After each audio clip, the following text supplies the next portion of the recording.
So yesterday when I got home from breakfast, which ended up being breakfast lunch, when I haven't seen Glenda for a long time, a lot of times our breakfasts will go really long. And so I think I got home about 1:30. But I did my exchange, and then Davita called, and they were just calling to remind me of my appointment on Friday. And so I was like, oh, I need to reschedule that. Oh my gosh. So I was talking to her, and she's like, well, what happens when you reschedule? And I said, I don't know. It's been a year and I've never rescheduled. So I'm not really quite sure how this works. So she said, I'll talk with Beth and I'll give you a call back.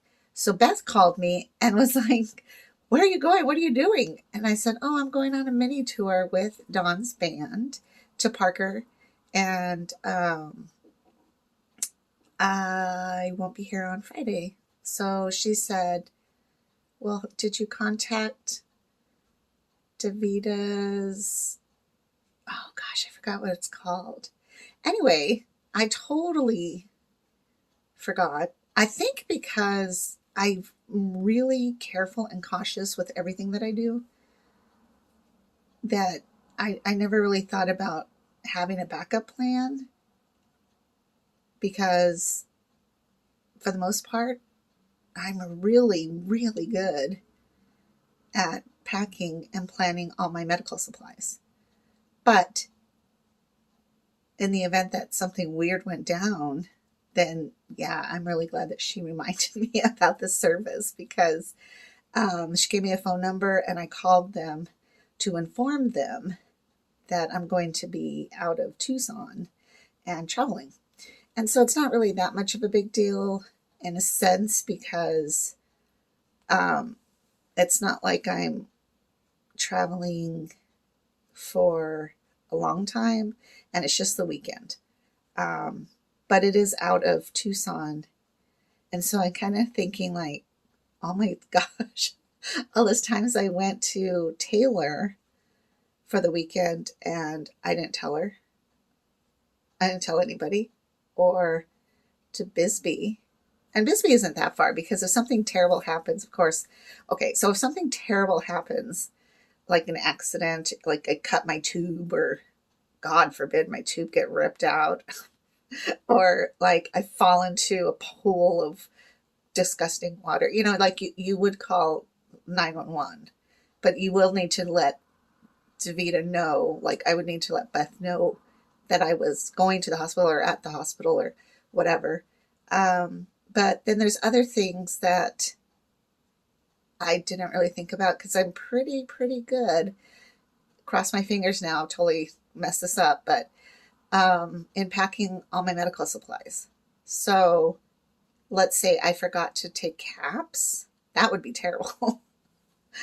Then I would be able to go to a DeVita location nearby and and get whatever supplies I need, or if I forgot my Alcavis, I guess, or if I forgot, like something super needful.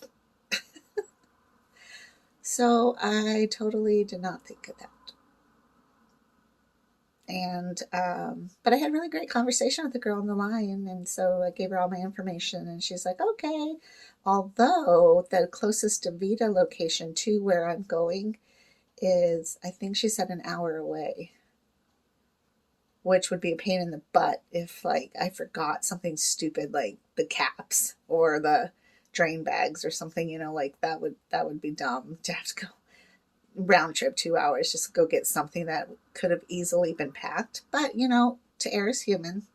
So, but I am glad that she reminded me of that, except that they normally want you to tell them way ahead of time. Only this wasn't, I didn't know way ahead of time. I mean, I knew of the trip, but I didn't know if I was going to go until like last week. So I guess I could have called as soon as I found out. But again, just been so busy that it just kind of slipped my mind. So it is cool that they do have that service so that in the event that something does go down, I can contact that DaVita and have a DaVita or at least a PD nurse nearby. because PD is different from other things. So even though um, I would go, let's say in an emergency situation, I would go into a hospital, I still would want a DaVita or a PD nurse, preferably DaVita, to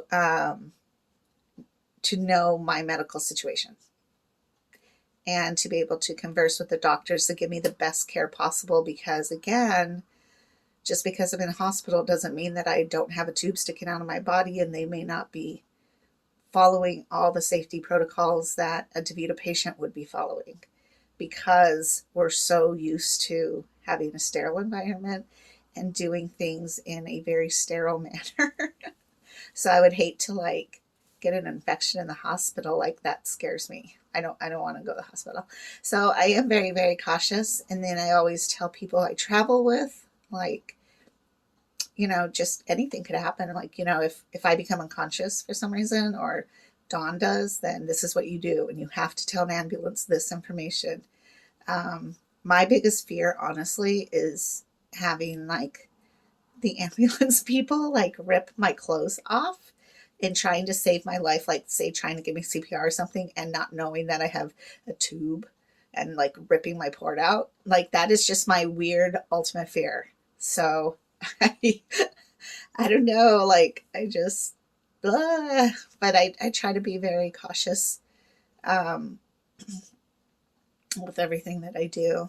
And because I think that I'm um, like, I don't really look sick, and my personality isn't to look sick. It's weird. Like, I don't know. I I think that people don't realize the severity of what could happen if like I did fall into a body of water. I mean, it's not like the worst. I don't know. It's not like the worst thing, but to me it is. Like, I have to take it like it would be a worse thing, because your body can absorb any of that dirty pond water or whatever, or lake water or whatever, and you just never know. So I don't want to fish inside me, or any other kind of parasite creature. Um, so I just, that is always a concern with me. And when you get around environments where you're like, even like a family barbecue around a pool, I have to tell people like I can't be thrown into the water.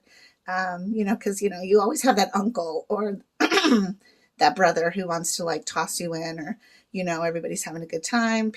Maybe there's drinking, whatever. But anything can happen. It's kind of like with a cell phone. It's like I consider me a cell phone. I can't go in the water. So, but you also can't just fear everything. So I know, like, I'm interested in going on this paddle boat thing, and part of me is like, I shouldn't even go, because what if I did tip and fall into the water? And then the other part of me is like, well, I can't be afraid of everything. And I know that I am capable of keeping myself out of the water. I don't know. I still haven't decided whether I want to go do that or go do some boating or something. Um, it's a weird place to be in your head, because part of you is like, why not? You only live once. And the other part of you could be like, this is you gonna stop living? I don't know. Anyways, but yeah, I was glad that DaVita definitely has that program, so that when you do travel, and like, I don't know, it's funny because like I think about flying to see my daughter in Washington sometimes. Like, I just want to go for the weekend and catching a flight real quick and going. And yes, I can do that, but like, preferably I should plan the trip like a month away, so that I can contact the DaVita or dialysis center in Washington to let them know, hey, I'm coming up there in case anything happened. They would be ready for me. But sometimes that's just not, I don't know. Sometimes I don't know. It's weird. It's like I don't want to be held back by that, by doing spontaneous fun things. But at the same time, I do. I am so glad to be reminded that that service is there, because really, to be more responsible, it would be to not be as spontaneous and to plan so that everything's covered, because um, a simple hospital visit or a simple outing could turn to disaster. And again, I am responsible for myself. I am responsible to take care of myself. And so, regardless, I have to be almost like one step ahead of everybody. And I think that, you know what, I think that that is a true statement for a dialysis patient, because we're always thinking about the time. We're always thinking about what we're eating. You need to be thinking about what you're drinking. You need to be thinking about your activity, like all of that. It is. It's like you are one step ahead of everyday living. That's how you start to think. So I should have been a step ahead when it came to my traveling. But then again, I just didn't think of it. So I'm glad that Beth reminded me of that service. And I did actually take John's truck to get washed, and we vacuumed it out to perfection, and sterilized and wiped it all down, because it's more like his everyday truck. So it's like he travels a lot, and he's in agriculture, so it gets really dirty. Um, but I even cleaned like the vent holes. I cleaned it all. Like we did a really good custom job on it, because I'm like, if I have to do an exchange in here, which I will, because where we're going is about, I think it's like 5 or 6 hours away, so I'll have to do an exchange. Um, I don't want any dirtiness in there with me. So, and actually, the truck is a lot cleaner than my car, because it's newer. So now I'm like, oh, I want to go get my car cleaned too. So, but after I finish moving all the stuff into the storage unit, then I'll go ahead and sterilize my car again. But yeah. So, anyways, um, that's about it for now. I feel super lazy, but I have to get a whole bunch of stuff done today too. So, all right. I'll talk to you guys later. Hope you have a good day. And it is Thursday. It's May the 4th. May the 4th be with you. And also, happy Mother's Day, in case I don't jump on here. I want to totally share my adventure, my trip, but I probably won't be able to edit anything until next week when I get back. So, happy Mother's Day for those who are mamas.